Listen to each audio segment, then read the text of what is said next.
Welcome to the Style Sports Hub, presented by UF Health Medical Group Orthopaedics. Hey everybody, welcome to the Sports Hub podcast presented by UF Health Medical Group Orthopaedics. I'm your host, Kyle Coppola. Thanks for joining us today. We're on with Wildwood assistant basketball coach, David Krakow. Thanks for joining us today, David. Thanks for having me, Kyle. Good morning. Absolutely. Having a heck of a season. You're 20-7, I believe, right now.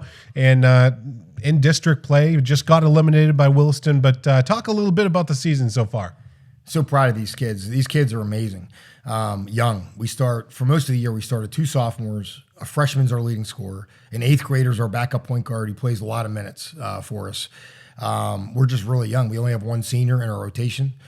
We played 9-10 kids all year. And we're a team that 4-18 last year. And so they had to go through the process of learning how to win and developing that kind of winning culture. Mm-hmm. And I couldn't be more proud of them. Yeah, think about that. 4 wins last year with this team. I mean, only kind of way to go was up, and you guys certainly accomplished that this year, I would say. Absolutely. However it ends, I'm very proud. I think right now we still have a great chance. We're watching the state will decide the at-large bids. We're anticipating, hoping that we get an opportunity to play again next Wednesday. Unfortunately, it might be at Williston but actually we want that shot again. The Williston game was just a game we can learn a lot from. It was the first big stage, I think, for basically our whole team. They have no experience in that element, and it was a tough gym to play. It was packed. It was loud. Williston's a terrific basketball team. They're very physical. But if we get another opportunity, we'd certainly embrace it. And you talk about your team, too, because obviously head coach Richard Jackson has done a great job with the Wildwood program, and you came on board this year, and we'll talk a little bit about your history as well, because you're a legend in this area as far as coaching goes. Started with the villages in this area and kind of grew from there. But you guys have a very young team, and what you've been able to do this year is very impressive with the guys that you have. I think I can only speak from the time I walked in, but when I got there and joined Coach Jackson's staff in August, we've worked really hard, and the growth is just unreal. For someone on the outside, if you could see day one from what I saw to now, I think the whole staff, I think we have just a tremendous staff, by the way. Bob Traina is a legendary head coach who's on the staff, and we got some young guys too. DJ Murray, who was the interim head coach at Westport. Deontay Weaver was a legendary player at Wildwood, and Richard. And I think we, as a team, as a staff, we've just come together, and these kids, the growth they've shown since August is just unreal. Yeah, Trey Armstrong having a terrific year, and you also got Louis Brown having a great year as well. And then let's talk about the freshman you got though. He came onto the scene this year, and I remember being at the Villages during the preseason. And I saw this kid, and I was like, "Wow, Who is this guy?" Yeah, Demarius Knight, Maury. Maury is. What a kid! You can barely hear him when he talks. He has a personality that is a coach's dream. Does exactly what he's told every single time. Quiet, goes about his business. He's mature way beyond his years, and he's a special prospect. He's about 6'3". He's got a great frame to put on some muscle now as he develops and gets older.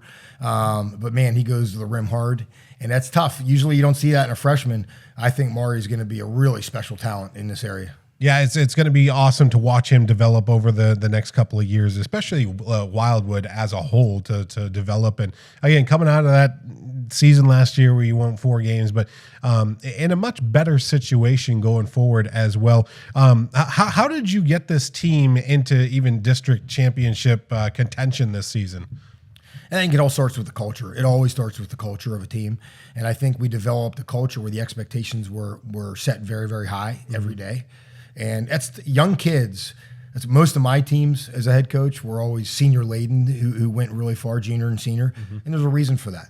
Typically, younger kids don't have the mental toughness, the maturity, the emotional maturity to handle being at the top of their game. They can do it sometimes, but typically younger kids struggle to do it night in and night out. And I think that's been the battle, like it should be with young kids. But man, these kids have really answered the bell. They're mature way past what they are. Still got some areas for growth, but I think establishing that culture, the expectation of working hard, the commitment, the work ethic, the unselfishness, I think those are things that usually come easier for older veteran teams that have learned the lessons through battles. But these kids have learned at probably a faster rate than any young group I've ever seen. Coach, can you talk a little bit about how you got started in coaching? Yeah, absolutely. When I first started, I actually learned from a family known as the DiGregorios up in Pittsburgh, Pennsylvania. And Joe DiGregorio, who's just a legend up there. Joe D was an assistant at Pitt in the 80s when University of Pittsburgh became really nationally prominent. And John Calipari was one of his closest friends and still is. And of course, John and Coach Cal and Joe D. Coach D was actually John's college coach at Clarion University up in Pennsylvania, a great Division II program. And I learned everything I know about basketball really from Joe D. and his son Dave DiGregorio. Dave just won his 500th game last year up in high school, up in Pittsburgh, the Pittsburgh area. He's a Hall of Famer, man. He's a legend. And really, most of my philosophies came from that family. What kind of philosophies do you like to preach? Well, it all starts with that culture, and you have to have some foundations there. You have to the work ethic, the commitment, being a great teammate, being unselfish. How you're gonna interact. What do you play for? What's your why? It should be for, like in our case right now, it's for Wildwood. It's for that name on the front. It's not for individual. It's about growing as a family, and it's about relationships. The one thing I really learned from the DiGregorios was the relationship piece is everything. And I'm so glad I had a chance to learn from them, because I often get on Zooms and conference calls with a bunch of former players of mine, whether I was a head coach or assistant over the years, both in Pennsylvania and in Florida. And I've been able to stay in touch. They're some of my closest friends. They're like family. I look forward to that with these young Wildwood kids down the line too. And I think the relationship piece is everything. The culture is everything. It's not about thinking about winning. I learned that from them. When you preach winning, you don't win. It's about the habits, it's about the culture, and it's about the relationship piece.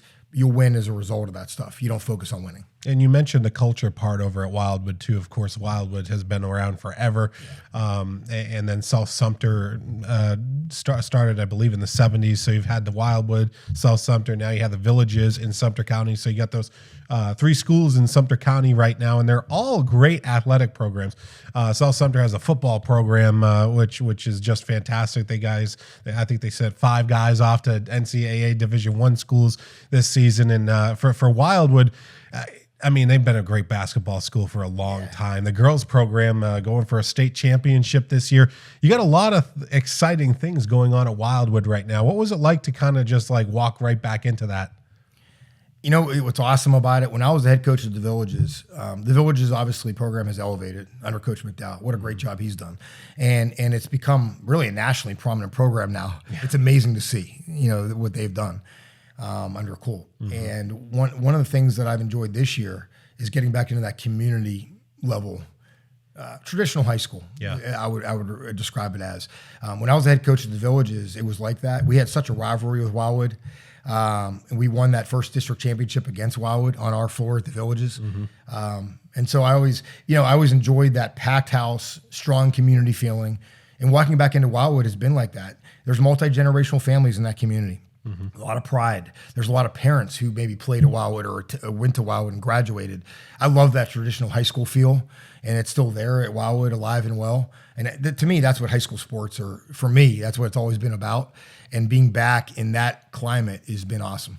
We have so many great gyms in the area too. You walk into some of these gyms like Umatilla or Eustis, and you feel all of the years and all the kids that have played on the floor. Wildwood, South Sumter. When you walk into these places, it's really special, Coach. You can just feel it when you walk into these gyms, and it's fun just to know what has taken place at a lot of these facilities. But we're going to get into a little bit more of the Villages and your career as well as that developed. We're going to take a short break here on the Sports Hub. When we come back, we'll have more with David Krakow in a minute.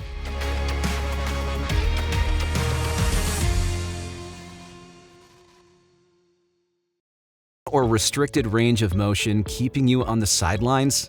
Get back in the game with expert orthopedic care from UF Health Medical Group Orthopaedics.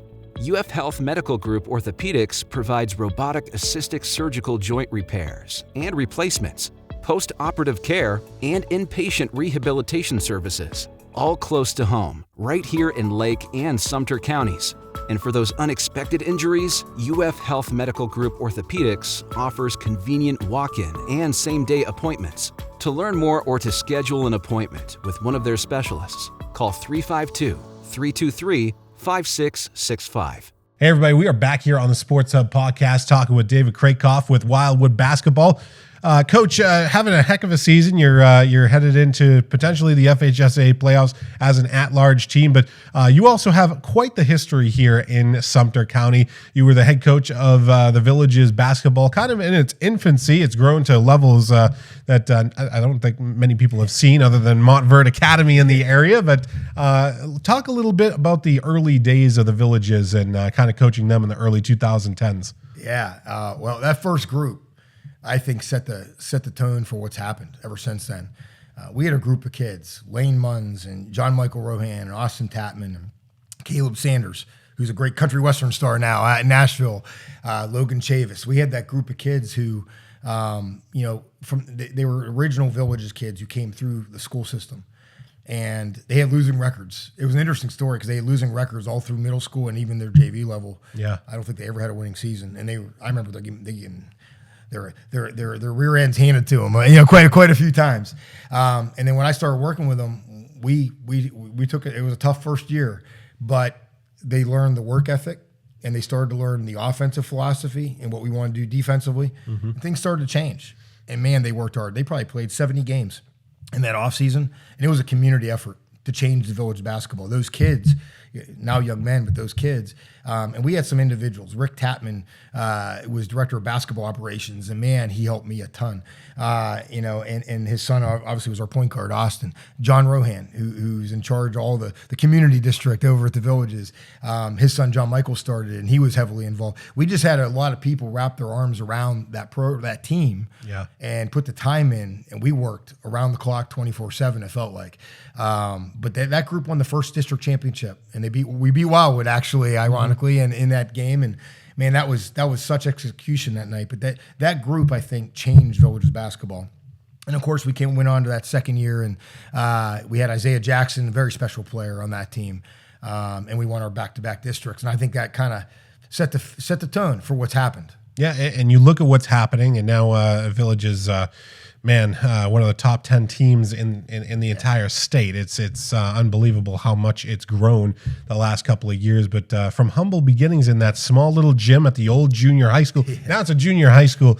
They've got that new high school down at in Middleton. But you think about schools that start and it's a startup program. Really, that's what the Villages was, and now looking to what they are. Just being a part of that must have been pretty amazing, though, to watch it build. I think my first couple games as head coach at the Villages, we had 21 or 22 people in the stands, and you could hear anything. I mean, you could hear conversations. I think of fans in the stands. It was amazing. By the time we were done in that first district championship team, standing room only. They had to turn people away. By the time I left there, we had people in the cafeteria, the old cafeteria there, watching on video because they couldn't get in the gym. People would wait. That first district championship, when we realized that things had changed and that group had changed things, people were the waiting line. People were waiting an hour and a half before tip-off to get into that gym because they wanted to watch our warm-ups by the end of that first district titles team that season. Mm-hmm. It was special to be there when that changed like that. Of course, it's like that now. And even times 10. Yeah. But it was really cool to see what was really, a struggling high school program go into something that was the ticket. A Friday night home game, man, you couldn't even get in that place. Yeah. And it was really cool to feel that energy. What was it like to coach Isaiah Jackson? Because he obviously was the school's first signee for NCAA Division I. He ended up going to Providence, ended up playing professionally as well. Heck of a guy.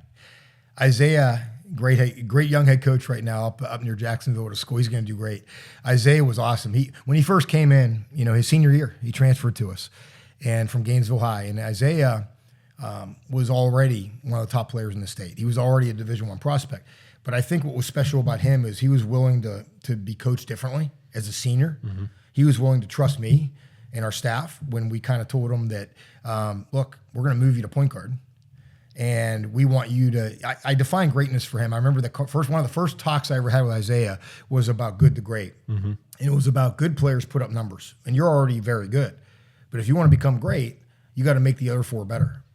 And he embraced that. He became our starting point guard, and his points went down from like 23 to 17 from Gainesville to us, but his assists went way up. turnovers went down, and he became really a real good point guard as well as a scorer. He made the Air Force better, and I think he became just a great player in that senior year. Yeah, he definitely did, and did great things for you guys. And let's talk a little bit about your offensive mindset too, because you've got obviously a great offensive mindset. You did for a long time at the Villages. Now you bring that to Wildwood, and you can see a lot of those same things that you're instilling in the program. How did you end up becoming a great offensive mind?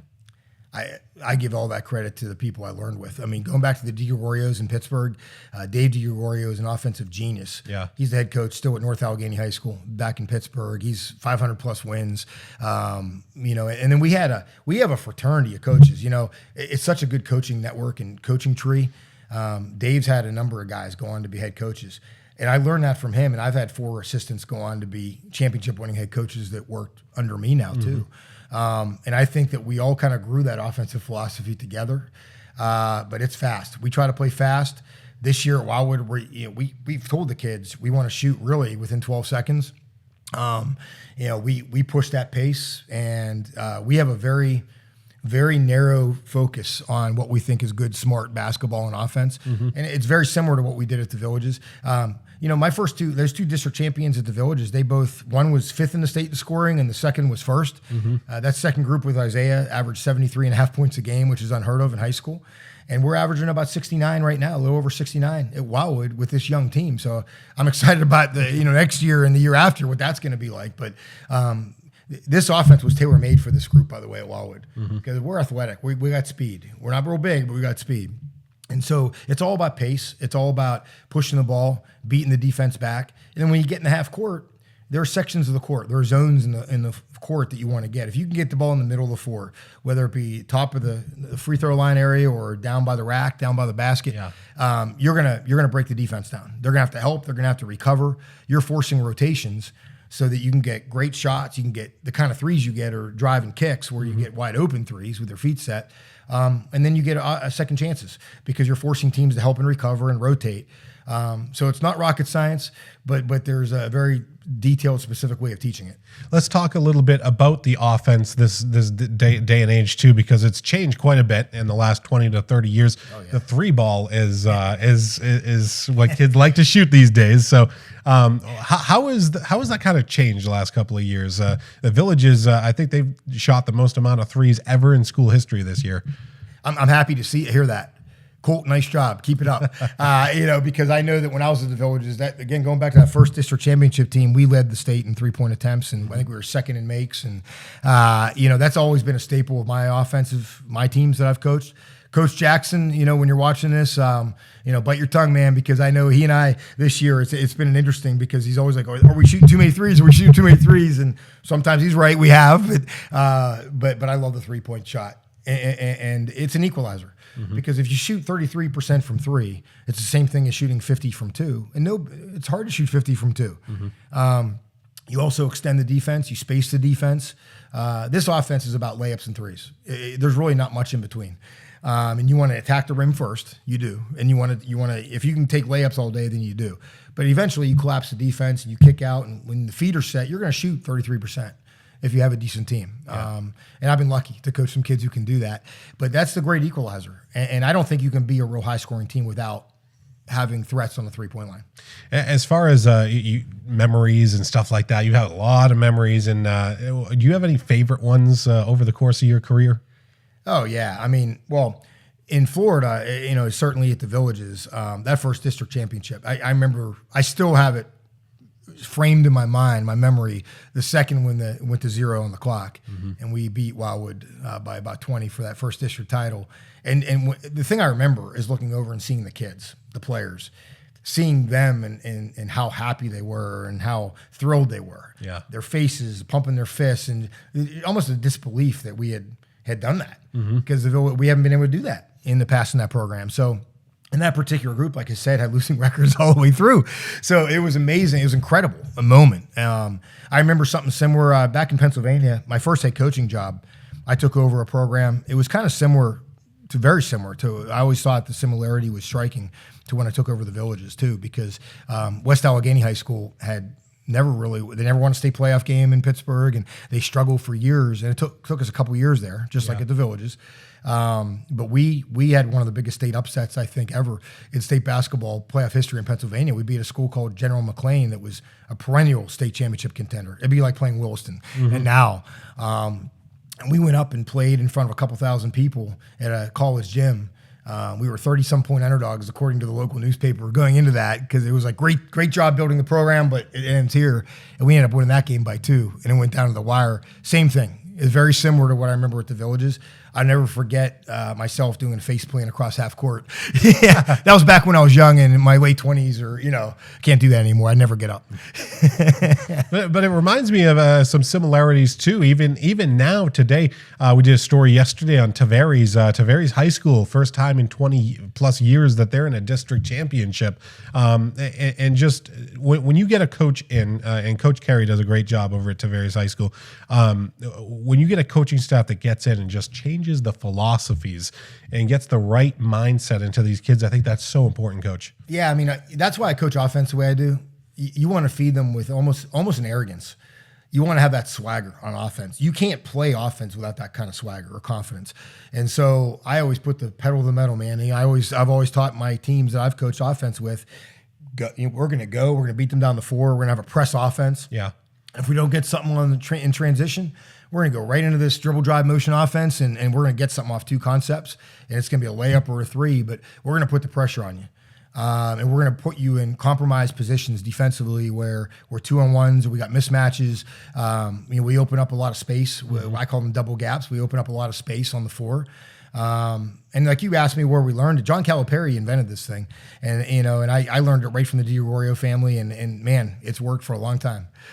You're not just a coach either. You've been involved with various aspects within schools and been an admin, vice principal as well. Talk a little bit about that as well. Yeah, I mean, school leaderships, you get to paint with a wider brush, I've always thought of it that way. As a classroom teacher, you get to, the relationships are much more direct. You see the same kids every day, which I'm enjoying, being back in the classroom. I've been an administrator for 16 years. And now I'm back at my roots as an ELA teacher, which I'm loving because I get to see the same kids every day in the classroom. And you foster a different type of relationship with students that way. And you can help them more directly. Now, as an administrator, I enjoyed that too, but it's different. You paint with a wider brush. You can affect by your policy decisions, your philosophy, strategic decisions. You can affect, just like a head coach, you can affect the entire campus, but you don't get the one-on-one. You don't get the direct contact. And I miss that. Mm-hmm. Yeah, but you're doing great things at Wildwood right now, and it's cool to kind of come back as well. And you're teaching English right now. How's that going for you overall? Oh man, the kids at Wildwood are amazing. Yeah, I think they're the best kids I've ever worked with. I mean, they come with smiles every day. They love school. Wildwood's a special community. It's like that. It's one of the hidden gems. That small town community. You have multi-generations of families in school and in basketball there. A lot of pride in that community. Mm-hmm. Kids come to school every day wanting to learn. I mean, I haven't enjoyed myself this much working directly with the Wildwood kids than I have in many years. Yeah, that's fantastic, especially knowing where Wildwood basketball has been. I mean, state championship contenders year after year, it seemed like, of course, coming off the tough year last year, but back to where they should be, and you guys are building it. The next couple of years are going to be fascinating, I think, Coach, as well, because you come from the 4-win season last year, and now you win 18 games, closing in on 20 games that you were able to win this season. That's amazing. That's an amazing turnaround. What does the future the next couple of years look like for Wildwood? Because I feel like there's so much potential there. You look at our team and the way the lineup's constructed, and you mentioned a couple names earlier, but Demarius Knight, one of the best freshmen in the state. There's no question. Ashton Wilson, one of the most explosive young point guards, only a 10th grade that I've ever coached. Yeah, he can get in the paint all day, any day against anybody. We have Demetrius Knight, prolific 3-point shooter. Travante, a great 2-guard. We just have such quickness and explosiveness. And as these kids if they work the same way they did last offseason, this upcoming offseason, I think we're going to be scary next year. And I'm excited about the offense. We're in the top 5 in our class. I think we're second right now in scoring. I know I won't accept anything less than first next year, and we should be much better defensively, because I think what happens, we're solid defensively, but it's hard to play defense when you're so young. I think there's physical differences. I think as kids mature physically, they get in the weight room. I think you're going to see a much different team next year because of the natural maturation that's going to take place. We're young. Yeah, the Knight brothers have been fun to watch, though. Really to watch those kids develop, and they've got another couple of years to develop as well. It's just fun to watch a team that is so young do as well as they have. That's a pretty amazing thing, Coach. And you're used to coaching young guys and coaching them up and getting them through, because, of course, you were with the Villages, very young program there, and then coach guys to success. Player development is key, and I enjoy that part of it. Training kids one-on-one or in small groups, and the off seasons for the skill development. That's what it's about. And that's why the dribble drive motion offense fits that so neatly, because you're not really teaching kids plays as much as you are how to play, how to make decisions, the IQ part of the offense. How do you know what a good shot is? Does everybody on the same page? Do they understand what a good shot for each individual player is? And in the off season, I'm looking forward to that. Developing their ball handling skills, their passing skills, their shooting skills, their footwork. And getting in the weight room, getting physically stronger and more explosive. The player development aspect is fun, because you get to see individuals change, and they've changed a ton just since August, since I've been there. But the amount I think they have the potential to change from the end, whenever this season ends, to next year, man, it's going to be special. You talk about change. This area has gone through massive change as well from the time you left and then you come back. Villages has grown. Leesburg's grown. There's been growth and explosive growth all over the county in Lake and Sumter County. What's that been like to watch that the last couple of years as well? When I came back last summer and moved here after a decade away, oh man, my wife and I were both like, wow. I mean, our eyes are wide open, and the Morris family, what a job they've done, and what value they by building the Villages and expanding it, the resources, the opportunities that it's brought to everybody, and all the people and the families in this community. It's like night and day. When I first moved to the Villages, it was so much smaller. It was still a small town. It's not a small town. It's a city. It's a sprawling metropolis right now, and it's still growing. And I just think it's great for the area. Yeah, especially when you think about it. It started all in Orange Blossom Gardens, and then it extends across 27441. They continue to push down. I remember when they were finishing Brownwood, I'm like, wow, this place is huge. And they've gone all the way down to Middleton. And now you've got Middleton down there. Of course, you bought a home down there. It's a new family section of the Villages. Talk a little bit about that. That's a very unique area. Oh, it's great. I mean, it's so convenient to everything. And once esports done, man, it's going to be great. It's just the convenience and the small town feel in Middleton. Middleton itself is such a good family oriented community. I love living there. It's quiet. It's been great for us, and I can see the new charter school. Right, I go outside my house. I can hear it during football Fridays. Coach Pettit's doing a great job there, and I like being close to the Villages. I still feel that tug in my heart. The charter school was great for me for 6 years. And I will say this, Dr. McDaniel, a lot of the things I did in school administration, I took from him. The design he had to develop the Villages Charter School, you look back on it, and now they're up around 4,000 students, whatever it is. And I was there in a much earlier stage when it wasn't nearly as big. And man, I think you'd be accurate to call him a genius as far as planning a school's growth. Yeah, and of course now back at Wildwood too, and you get that little small town feel too. I love going to Wildwood or South Sumter on Friday nights at South Sumter. If you go to a football game at South Sumter on Friday night, it's one of the. It reminds you of how Florida football used to be. It's just that community feel. Wildwood is the same thing. You come out and it's just a community thing. I love going out. I love in our games. I love looking over in the stands. I always have. I enjoy taking those snapshots of those special moments. I like seeing people that went to Wildwood in the stands or home games. I've never even met half of them. I don't know who some of them are, but they're just screaming and they're just intense and they're ready and so much pride in the community. It just makes me smile. It's nice to see that hometown pride. Traditional high school sports, football and basketball. It's special. Wildwood, South Sumter. Coach Bryant, the head coach at South Sumter, when we first saw each other for the first time in a decade, after we said hello, when their team came to play us at Wildwood earlier this year, we had a good conversation in the corner of the gym, and it was about exactly that. AJ and Coach Bryant and I were talking about how Wildwood and South Sumter, it's still that old time, traditional, historical rivalry. And it's cool. It's cool to look out in the stands and see the generations of families so excited about that game. And we went to South Sumter, packed house, same thing. That's fun to be part of those old time rivalries. Yeah, and we love the rivalries here in Lake and Sumter County. I think we got 15 plus schools, high schools in the area now between Lake and Sumter County. We got some great rivalries, the Leesburg, Eustis rivalry, Tavares, Mount Dora, and then the villages, of course, Wildwood, South Sumter. So many great schools, and you look around and at all of this stuff, it's just going to get bigger and bigger as it continues to grow. So, Coach, I want to thank you for coming on to the show today, and I hope you guys get into the playoffs as well as an at-large. We're looking forward to that. Yeah, we're hoping. We embrace that opportunity. Thank you. Thanks for having me, Kyle. Absolutely. That's going to do it today for the Sports Hub podcast. I'm Kyle Coppola. Thanks for watching. I want to thank our partner, UF Health Medical Group Orthopaedics, and we'll see you on the next edition next week. This has been the Style Sports Hub, presented by UF Health Medical Group Orthopaedics.